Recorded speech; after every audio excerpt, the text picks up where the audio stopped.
Bien, bonjour, Magali Girard, je suis la directrice générale du CIX, le Centre interuniversitaire québécois de statistique sociale.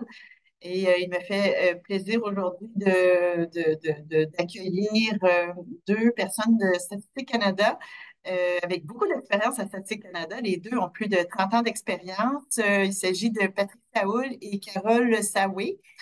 Et ils vont venir nous présenter une partie de l'enquête sociale générale, qui est une enquête très utilisée par les chercheurs et chercheuses du TICS. Donc, il me fait plaisir aujourd'hui là, de les accueillir. Patricia Hull a notamment dirigé la refonte du programme de l'enquête sociale générale en 2010, puis elle s'est développée une expertise sur l'étude de l'emploi du temps, de par notamment ses nombreuses collaborations internationales. Et Carole fait partie depuis 2009 du programme des enquêtes sociales générales, puis travaille sur différents aspects du développement d'enquête, traitement de données et de l'analyse. Et elle s'est jointe récemment à l'enquête sur les soins de données et reçue pour laquelle on va avoir aussi un midi webinaire. Alors, surveillez notre bulletin et notre site web pour les dates. Donc, c'est ça, nos midi webinaires ont toujours le même format. On commence à midi et quart, on termine pour maximum 13 heures. On débute avec une présentation de 25-30 minutes et suivi d'une période de questions. Puis je vous invite à utiliser le chat de Zoom ou bien la section questions-réponses aussi. On surveille les deux pour noter vos questions. Ben, c'est ça, comme Pascal l'indiquait dans nos commentaires, merci d'être présent cette journée enneigée. Donc, c'est ça. Il y a c'est ça, notre présentation est enregistrée, puis on est toujours, parce qu'elle est toujours efficace, là, à rendre ça disponible sur notre chaîne YouTube pour les gens là, qui voudraient garder une trace de cette présentation-là. Alors, je laisse la parole à Patricia. Merci beaucoup. Merci beaucoup, Magali. Je vais commencer à partager la présentation. Bonjour à tout le monde. Donc oui, mon nom est Patricia Hull. Je suis la nouvelle gestionnaire de cette enquête-là avec ma collègue Carole Sawaya. Donc aujourd'hui, on va rapidement vous donner un aperçu. Vous allez voir aussi que le nom a un peu changé. On parle maintenant du programme de la statistique sociale générale au lieu de l'enquête sociale générale. Et une des raisons, ben, vous le voyez en bas, on a une nouvelle enquête qui s'appelle l'enquête sociale générale, l'enquête sociale, oui, c'est ça, l'enquête sociale générale. Euh, donc, c'est une des raisons qu'on change et pour le fait aussi qu'on a, je l'explique dans quelques minutes, là, c'est un programme contenant plusieurs différents thèmes. Donc, on va mettre en contexte le programme. Euh, dans quel but que les soins donnés et reçus, on fait la collecte de ça, le but de l'enquête, l'utilité, à quoi servent les données réellement. Ensuite de ça, la partie méthodologique de la collecte, particulièrement pour cette enquête, sont contenus quelques résultats qu'on a observés en 2018, les différents produits qu'on a, et ensuite, je vous parle brièvement de l'ES, je pense que c'est moi, c'est l'enquête sociale canadienne, mais non pas générale. Excusez. Euh, bon, donc, le programme de la statistique générale, c'est ce qu'on appelait dans le passé l'enquête sociale générale. Depuis 85, rien n'a changé réellement. C'est juste qu'à partir de 2022, donc avec l'enquête sur l'emploi du temps, les différents thèmes sont retrouvés en ayant leur propre nom d'enquête.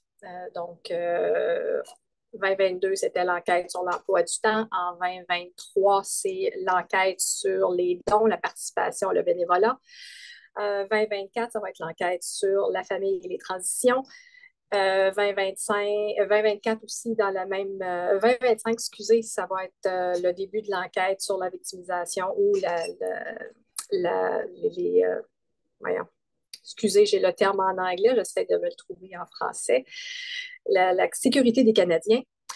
Euh, et on va probablement retourner ensuite vers les soins donnés ou le sixième thème qui est l'identité sociale. Donc, le but du programme, c'est bien entendu de recueillir des données sur différentes tendances sociales et suivre l'évolution des Canadiens dans leur bien-être et leur santé, conditions de vie, etc. Et ça aide le gouvernement à justement ajuster ses politiques au niveau social, qui est soit d'intérêt courant ou bien émergent. Donc, le contexte social pour l'enquête, bien entendu, soins donnés. Carole et moi, on a réalisé en faisant ça qu'on va faire partie des statistiques de 2068.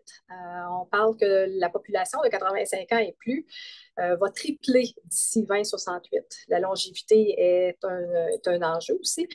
Les gens décèdent beaucoup plus tard que dans le passé. Donc, la possibilité d'avoir une grande population de 85 ans est fort probable rendue en 2068, mais on s'entend que beaucoup de choses ne suivent pas. Le nombre de membres par famille, et là, on ne parle pas de l'indice de fécondité, mais bien en général, combien il y a de personnes dans un ménage du recensement. Bon, on a diminué d'au moins une personne en 60 ans. Donc, c'est peut-être pas beaucoup, mais ça s'en va pas vers le bon côté. Et beaucoup de personnes plus âgées et même à partir de 40 quelques années vivent seules. Donc, quand on parle de soins d'autres, c'est bien entendu que quand on est seul, c'est peut-être plus difficile à obtenir. Un des autres facteurs, c'est l'augmentation des coûts des soins de santé et aussi l'accès aux soins de santé. C'est un enjeu, on le vit particulièrement au Québec, mais ça se vit aussi dans les autres provinces. Donc, le but ultime de l'enquête, c'est de réussir à avoir des informations sur les soins qui sont prodigués de façon non rémunérée par la famille, les amis, les voisins, pour des raisons qui sont soit le vieillissement, soit des maladies de longue durée ou des incapacités physiques ou mentales. On prend dans l'enquête, on regarde aussi les soins qui sont reçus. Par contre, on a quand même moins de gens qui reçoivent de soins ou qui sont aptes à répondre. Pour cette portion-là, on peut faire une enquête par procuration. Donc, si la personne qui reçoit des soins n'est pas en mesure de répondre aux questions, quelqu'un peut répondre pour elle. Ensuite, on fait comme j'ai dit précédemment, on élabore des politiques, les gouvernements élaborent des politiques suite aux données qu'on recueille. Donc, et bien entendu, c'est surtout qui s'applique aux aidants, incluant aussi les bénéficiaires. L'utilité des données, il y a plein c'est utilisé pour plein de choses. Donc, le rôle des aidants, c'est quoi un aidant? Au Québec, on parle beaucoup plus d'aidants naturels. On parle aussi d'une génération sandwich. Donc, le fait que la procréation se fasse un peu plus tard maintenant, puis la population vieillit, ben, il y a quand même une bonne partie de la population qui sont pris en sandwich entre donner des soins à leurs enfants et donner des soins à leurs parents. Vous allez noter la particularité ici, je l'appelle la génération sandwich parce que plus tard, on va parler d'autres choses, mais qui a quand même un lien. Donc, les soins aux personnes âgées au Canada, on le sait, il y a beaucoup de personnes âgées qui n'ont pas les soins qu'ils auraient besoin, mais la plupart veulent demeurer autonomes et à la maison. On a aussi les besoins non satisfaits. Qu'est-ce que la personne aimerait recevoir, qu'elle ne peut pas recevoir. Et de même affaire, c'est est-ce qu'il y a des services payants qui ne sont pas accessibles ou pour lesquels elles aimeraient avoir des services, elles ne le peuvent pas. Et pour les aidants, est-ce qu'il y a des choses qui pourraient être faites pour faciliter leur travail? Donc, suite à nos données, il y a quand même eu des services qui ont été élaborés. Donc, la prestation de compassion qui, je pense qu'elle a commencé il y a 2 ans et demi, 3 ans, le crédit d'impôt et Nouveaux Horizons pour les aînés, c'est un programme qui leur permet justement de pouvoir rester à domicile. OK. Donc, ça fait quand même plusieurs années que l'enquête existe. Euh, c'est des enquêtes qui sont reprises habituellement aux 5, 7, 8 ans. Euh, elle a commencé, le programme en tant que tel a commencé en 85. C'était plus une enquête sur la santé. Et pour ceux qui peut-être connaissent un peu plus les données de Statistique Canada, sont l'enquête nationale sur la santé de la population, le NSP, c'est un suivi de l'enquête qu'on a faite en 85. Donc, il y avait quand même une partie de soins donnés, mais reçus, excusez. Mais cette partie-là ça a été vraiment retourné, mais vers les institutions. Fait qu'il y avait 2 portions de cette enquête-là.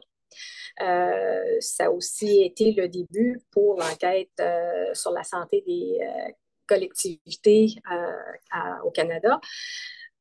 Puis à partir de 90, on avait vraiment plus tout l'aspect des soins donnés reçus, mais pour une population un peu plus âgée. En 2007, on a fait une transition. Donc, c'était une enquête sur la transition de vie vers la retraite. Et puis, 2012-2018, on s'est finalement focusé sur les soins donnés et reçus. Le contenu pour ces 2 années-là, en théorie, sont identiques. Pour échantillonner, c'est quand même intéressant pour s'assurer d'avoir le plus grand nombre possible de Canadiens qui répondent au fait de donner ou de recevoir des soins. On a fait un échantillon par rejet. Donc, pour tous les répondants, on avait quand même une certaine proportion que s'ils ne donnaient pas de soins, ne recevaient pas de soins, on les sortait de l'enquête. Par contre, on les utilisait. Ils ne font pas partie des données analytiques, mais on les utilisait pour faire la calibration. Donc, notre échantillon de 2018, on avait aux environs de 20 000 répondants qui représentaient au total environ 31 millions de Canadiens. Donc, le contenu de l'enquête, c'est toutes les questions habituelles d'introduction, donc le ménage, les liens entre les membres, l'âge des membres du ménage, etc. Ensuite de ça, l'état matrimonial. Et par la suite, c'est là qu'on passait aux soins reçus avec des questions filtres qui font que si vous en recevez pas, vous allez immédiatement dans l'aide fournie.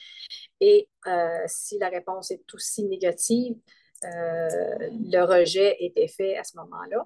Sinon, pour ceux qui soit donnaient ou recevaient des soins, on avait les autres sections sur la scolarité, le logement, santé, bien-être et les autres caractéristiques sociodémographiques comme le statut autochtone, la citoyenneté, l'immigration et les groupes raciaux. Ça vous donne un aperçu du nombre de questions qu'il peut y avoir dans le questionnaire. Donc, on s'entend, l'entrevue était quand même assez longue. On parle d'environ 45 à 60 minutes d'entrevue. Donc, c'est une entrevue qui est très longue, spécialement si les soins, la personne recevait des soins en plus d'en fournir, ce qui était le cas quand même. Et la partie très courte, on vous la montre, c'est qu'on passait la section A, section B et la sortie. Donc, ça pouvait devenir aussi très rapide. Donc, pour les soins reçus, qu'est-ce qu'on cherche? C'est établir le problème principal de santé que la personne a. Les informations sur l'aide et les soins qui sont reçus, essayer de déterminer la personne qui fournit principalement les soins et différentes questions pour essayer de comprendre les caractéristiques de la personne qui donne les soins, à quel point elle est loin de la personne. La plupart sont dans le même foyer, mais il y avait quand même des personnes qui donnaient des soins avec une grande distance. Et ensuite, c'est un peu est-ce qu'il y a des besoins en soins qui n'avaient pas été répondus, la préférence dans le type de soins et des différents, si l'aidant semblait avoir eu des problématiques au niveau de l'emploi par son rôle d'aidant. Donc là, OK, soins donnés. Malheureusement, la setup ne fonctionne pas. Donc, c'est un petit peu le même cercle qui était fait. Puis cette fois-ci, c'était pour déterminer, on détermine vraiment la personne à qui le répondant donne le plus de soins ou d'aide.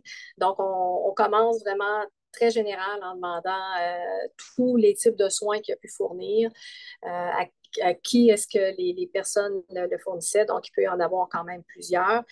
Et ensuite, on établit qui est la principale ou le principal bénéficiaire et avec toute une question sur semblable aux soins reçus, mais cette fois-ci, vraiment les incidences des responsabilités qui est liée aux soins. Est-ce qu'il y a des choses qui leur manquent? Est-ce qu'il y a un impact sur leur vie, etc.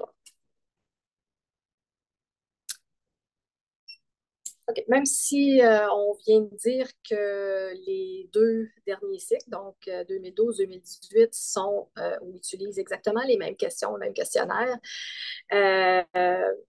il y a eu des changements en 2018. Donc, on avait une nouvelle méthode pour faire l'échantillonnage. Donc, dans le passé, on avait le voyons, random digit dialing, c'est une façon automatisée d'aller chercher des numéros de téléphone. Ça ne contenait pas les cellulaires à ce moment-là, tandis qu'en 2018, on avait une liste de numéros de téléphone qui incluait les cellulaires. Donc, c'est une première différence. On a aussi ajouté un mode de collecte électronique, donc l'autodéclaration, qui, bien entendu, a fait une différence. En analysant les différentes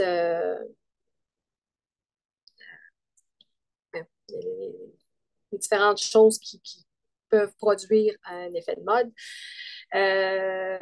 On a fait l'étude et les conclusions sont que, ben, heureusement, la conclusion, c'est qu'il y a un module qui est le module historique des soins, pour lequel on vous dirait ne le comparez pas avec 2018.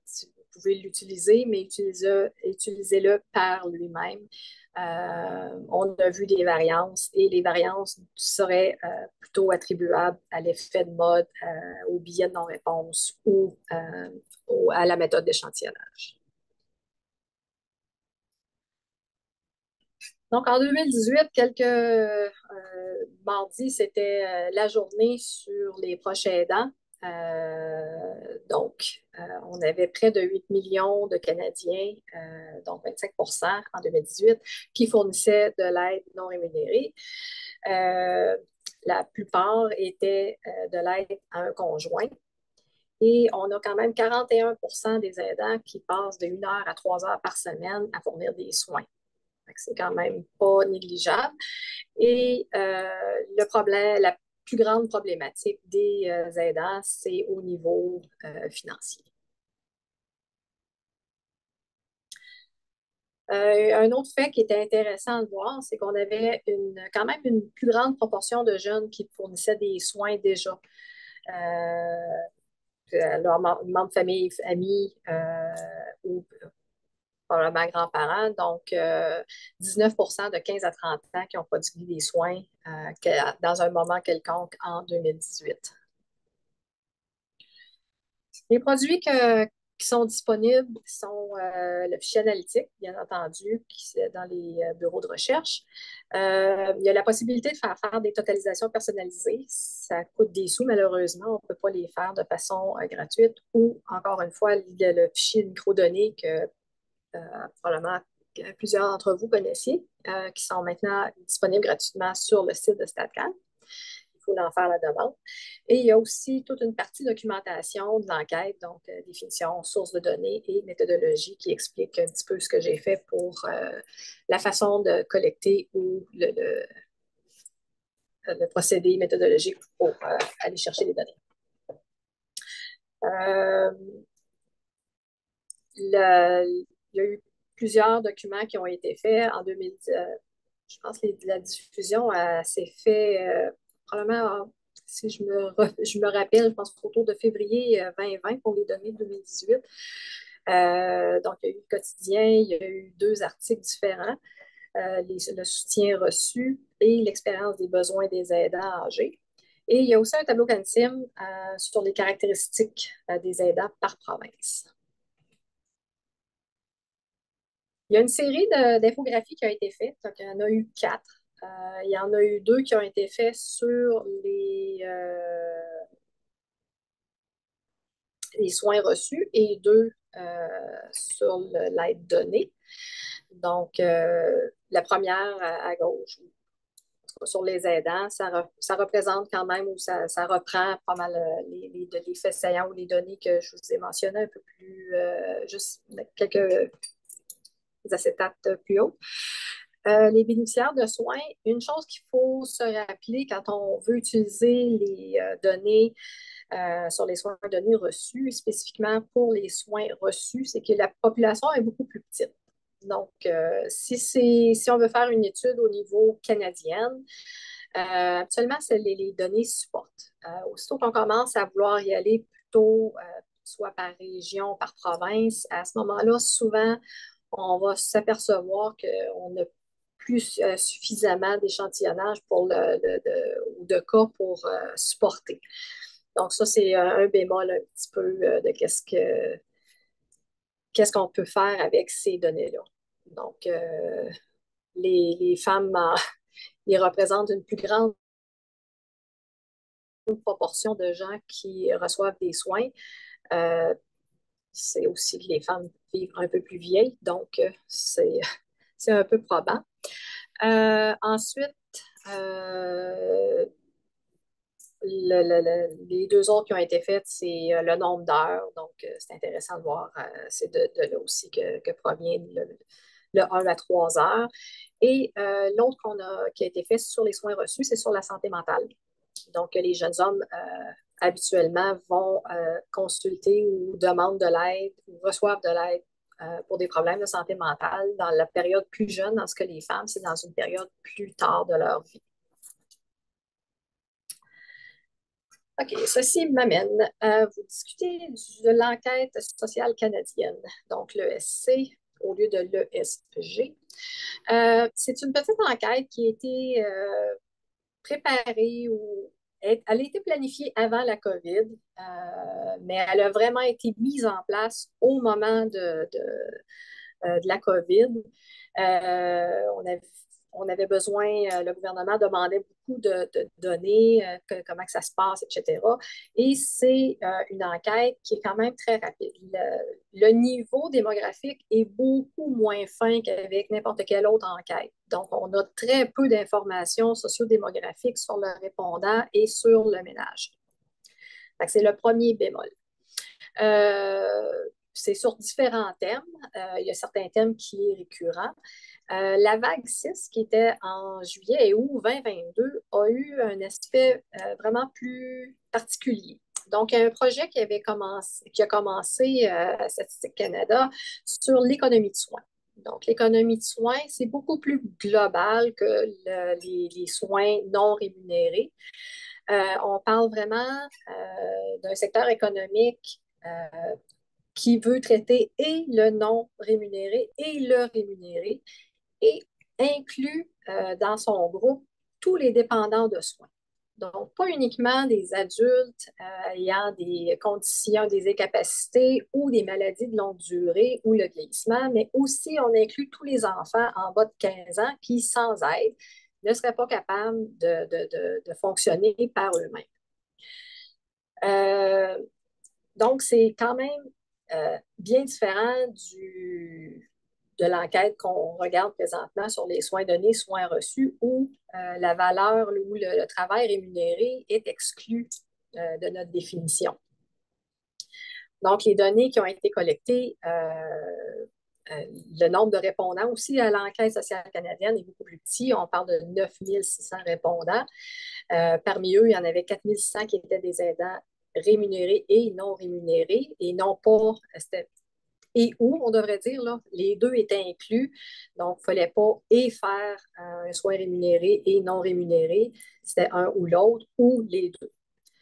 Euh, ensuite, on a eu des diffusions qui ont été faites de cette enquête-là en novembre. Il y a eu une infographie en avril. Et mardi, nous avons diffusé une étude spécifique qui avait été financée par Femmes, Égalité des genres Canada sur les soins non rémunérés centrés sur les aidants pris en sandwich. Donc, c'est ici que je veux mettre la différence.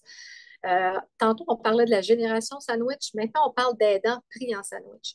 Le concept demeure quand même le même. On parle de soins qui est donné et à des enfants et à des adultes, mais pas nécessairement à tes enfants et à ton conjoint ou une personne adulte.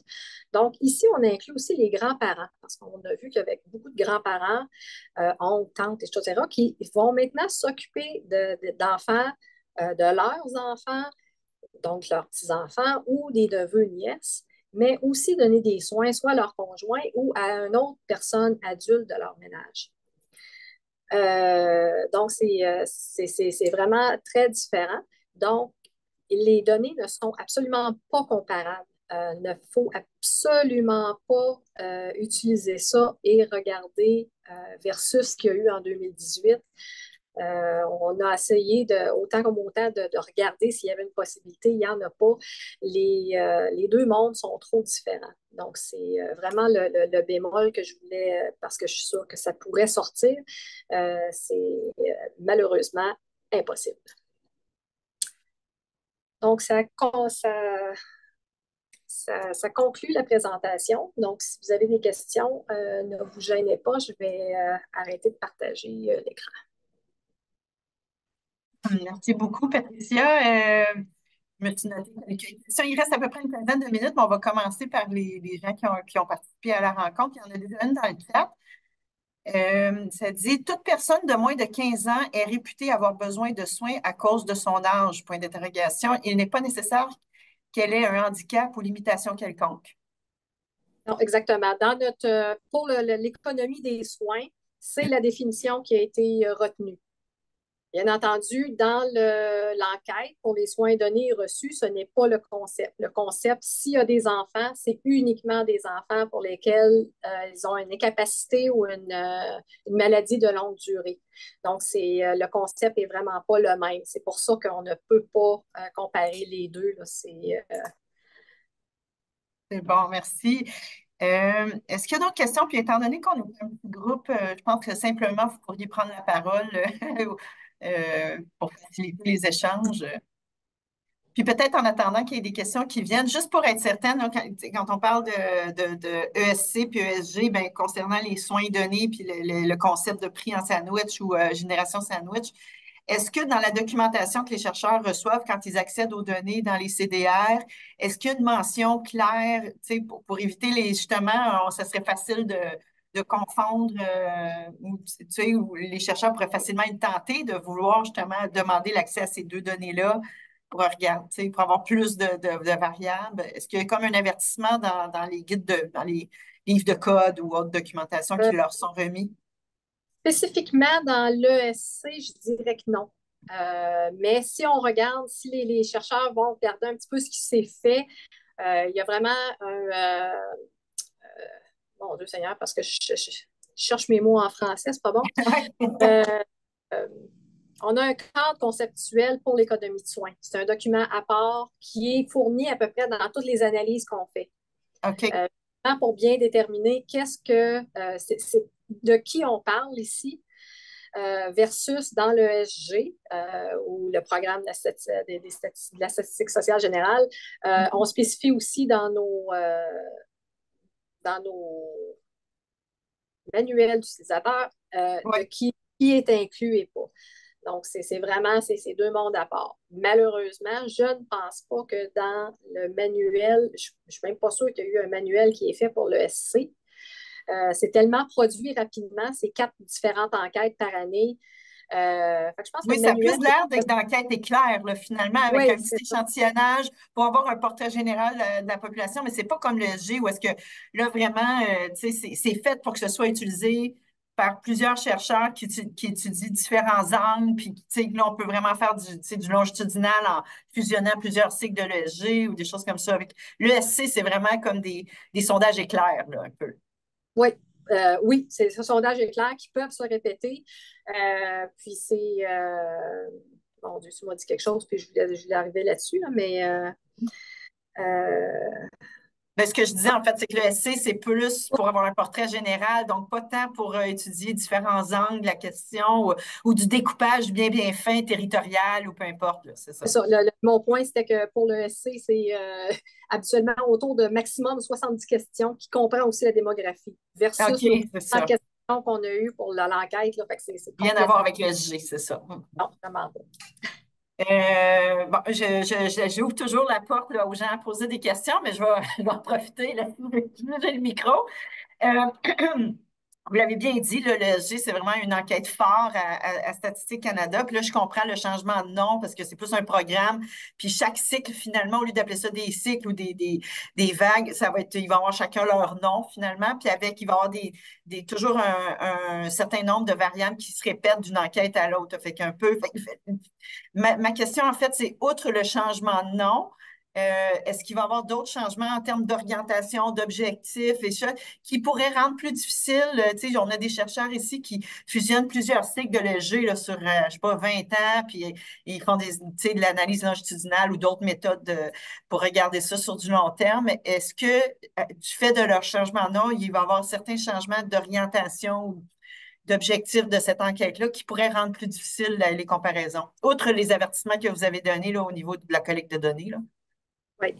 Euh, pour ce qui est de tout combiner, ce qui est peut-être pas par thème, mais combiner des thèmes qui ne sont pas les mêmes, oui, ça va devenir de plus en plus compliqué.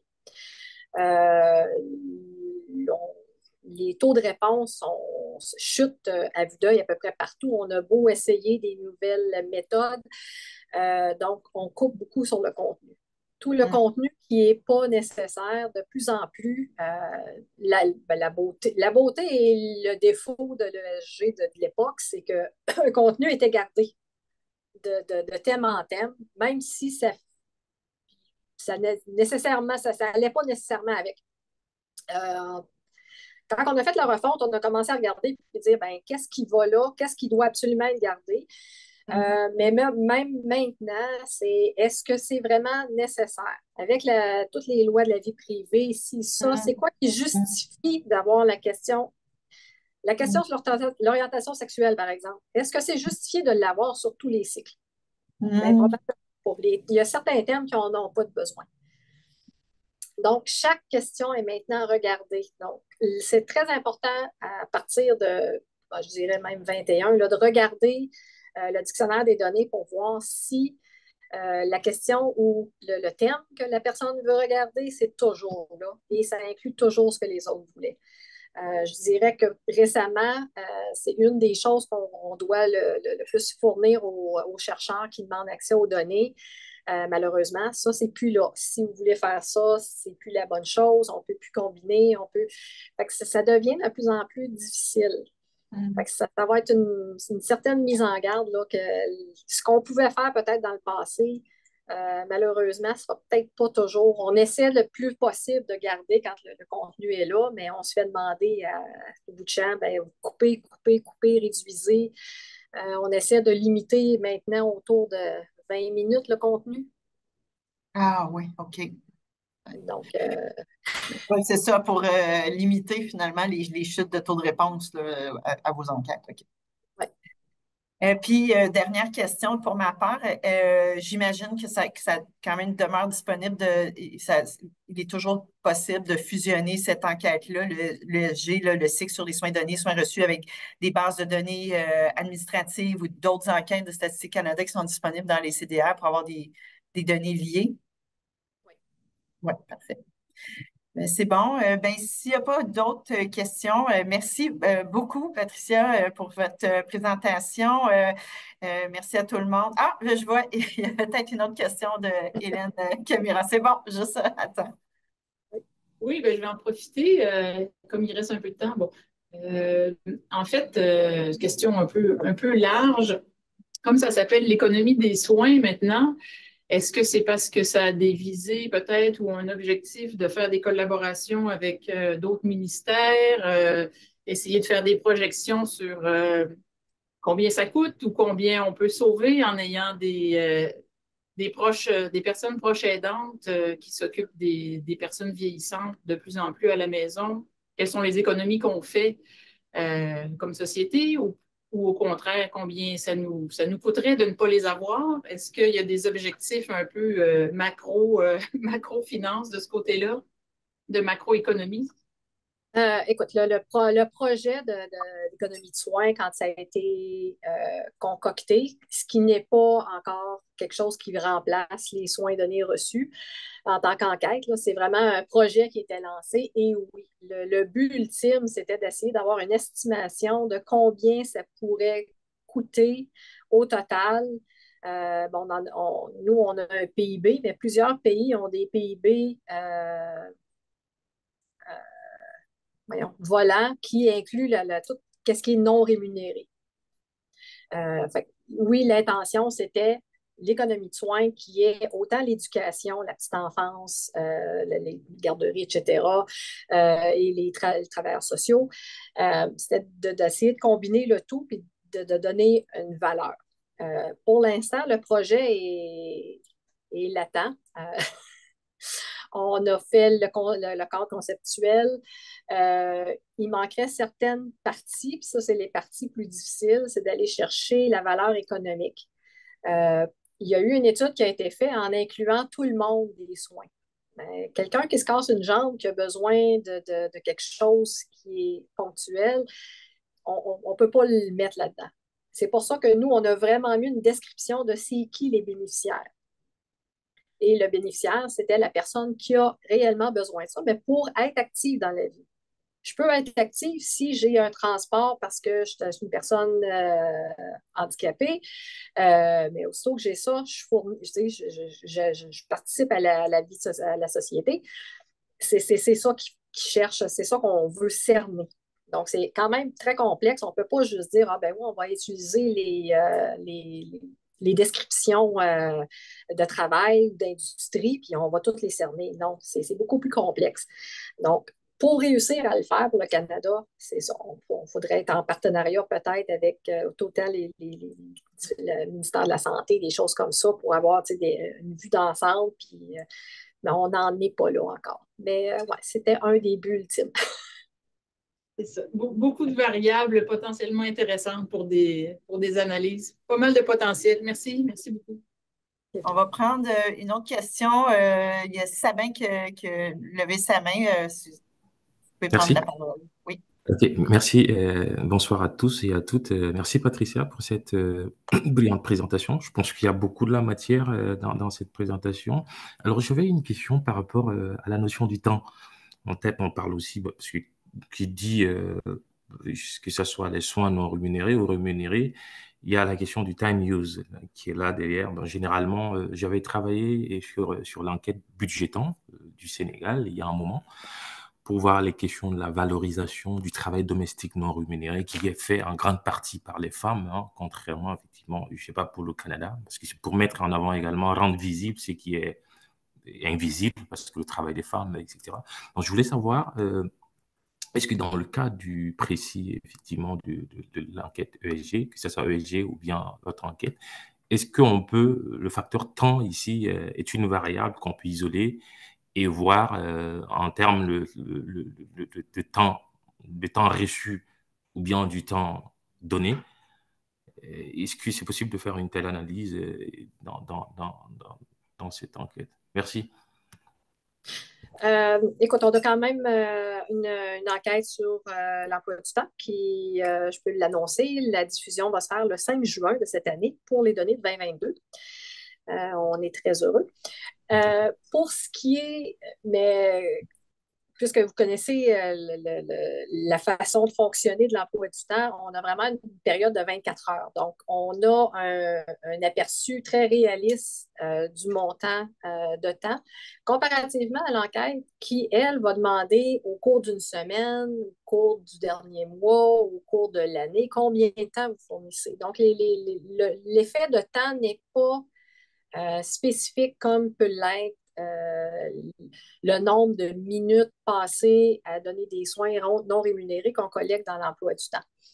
Donc, les deux ne sont pas comparables. De toute façon, l'emploi du temps n'a jamais été comparable à rien, puis c'est une des raisons qu'on le fait. Et c'est la raison aussi pour laquelle c'est ces données-là qu'on utilise pour faire les comptes satellites externes pour le PIB, parce que c'est le meilleur moyen qui a été trouvé internationalement et comparable de le faire.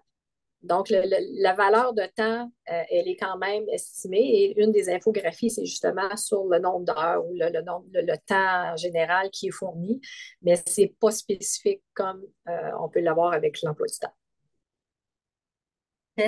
Merci beaucoup.